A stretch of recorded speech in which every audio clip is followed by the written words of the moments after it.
Do you worry that you're staring at people's private parts? You're not alone. This is a really common OCD theme, and we're going to talk all about it. Stay tuned. That's what's up next.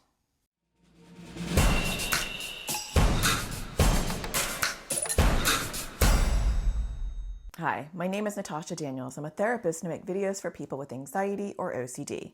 And today I want to talk to you about a really common but embarrassing intrusive thought around OCD. And that is, what if I'm staring at people's private parts?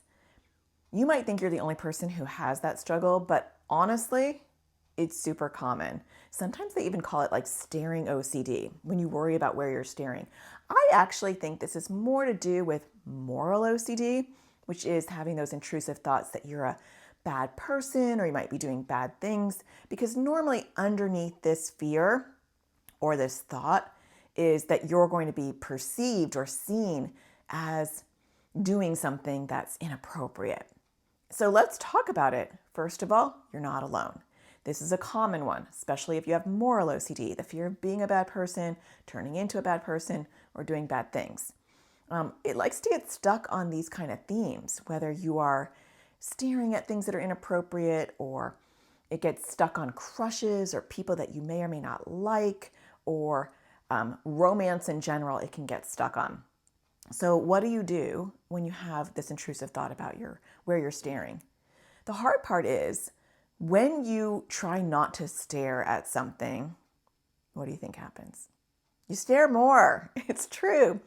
It's the same thing like if I said, don't think of a white elephant. Boom, you think of a white elephant. Or for me with my social anxiety, when I'm in a really quiet room, as soon as I'm in a quiet room, my social anxiety would be like, wouldn't it be really embarrassing if you started coughing right now? That happens all the time.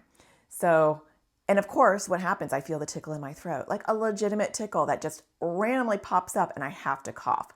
Or when I'm watching a movie in a quiet theater, same thing happens. Why? Because I don't want it to happen. Same thing happens for people who are afraid of getting sick. They start to feel nauseous. Our mind and body can do crazy things. And when you are worried about where your eyes go, guess where they're going to go? More than they would normally, right? To the areas that you don't want to see. So the first thing is, whatever OCD is telling you as far as why you're staring, that's a lie, right? It's making a thing out of nothing. We all randomly stare at different stuff. So what you really want to know are the compulsions around this, because intrusive thoughts come and go. And we can't control what intrusive thoughts or feelings we have. That's the element of OCD you don't get to control. They pop in, they pop out. They pop in, they pop out. You can't control that, right? What we're trying to help with when we're talking about helping you with OCD is trying to have you not give any value or anxiety around those thoughts and feelings that pop in. It's you getting hooked in and making it more than what it is, which is just a random spam, junk mail, intrusive OCD thought. That's where it grows. That's where you get stuck. And so the compulsions, right? You have an intrusive thought. Oh my gosh, I think I'm staring at people's private parts. And the compulsion, which we'll talk about what that is for this particular thought, that grows the OCD because you're doing things to prevent the intrusive thought. And that's where you get hooked with OCD, not the thought itself. It's one, taking the thought seriously, which is super hard because it's very upsetting and overwhelming. But then two, listening to how OCD tells you you can prevent having this thing happen. That's what OCD does. It's bossy. So it not only gives you an upsetting thought, it goes, ooh, right, this is horrible. Let me tell you how to get some relief from it. And it will give you some ideas, which we call compulsions. And compulsions aren't always doing something. Sometimes they're avoiding something. And that's important for this one because a lot of times it's avoidance that is the compulsion for this.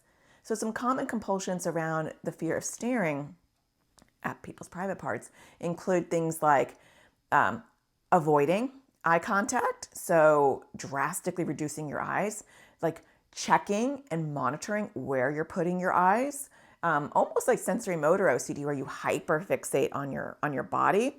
This is hyperfixating on your eyes. I've worked with people where they will purposely avoid certain people. They'll avoid certain situations. They start to feel anxious around certain people because they're worried that they might stare at their private parts.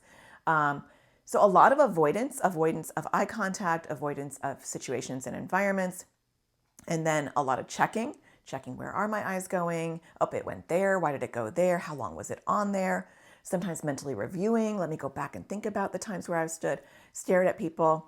And then also even confessing. So confessing to a loved one, I think I stared at their private parts, and getting that reassurance of, am I a bad person? Does that make me gross? Does that make me whatever lie OCD is telling you? Those are the most common ones. You might be doing something different, but the first step is recognizing that you're not alone, and this is common, and that OCD is lying. It doesn't have any meaning as far as who you are as a person. OCD loves to tackle you as a person. Don't worry about that. That's a lie. The second part is it wants you to do something, which in this case is sometimes avoidance, sometimes overchecking, sometimes mentally reviewing, and sometimes confessing. So figure out what you're doing that OCD is like, high five, that's what I want you to do. And let's pull back from that. That can be really hard. Sometimes people do exposures where they purposely stare in a safe environment so that they can push back on OCD and be like, it has no significance, it has no meaning. And so sometimes you can do this through exposures if you're just like watching TV, so it's not a real person staring back at you. You can start in a small step like that to basically poke back at OCD and do an exposure and say, not only am I not going to listen to you, and not only do I know that this is a common OCD issue, but I'm not going to do what you say. And so I'm going to do an exposure where I'm watching TV and I'm staring at whatever I want to stare at, because you're not the boss of me. And the more I listen to you and the more I listen to your lies, the more I believe it, the more I take it seriously, the more I avoid things and do things to prevent me from doing this, the bigger you grow. And I don't want that.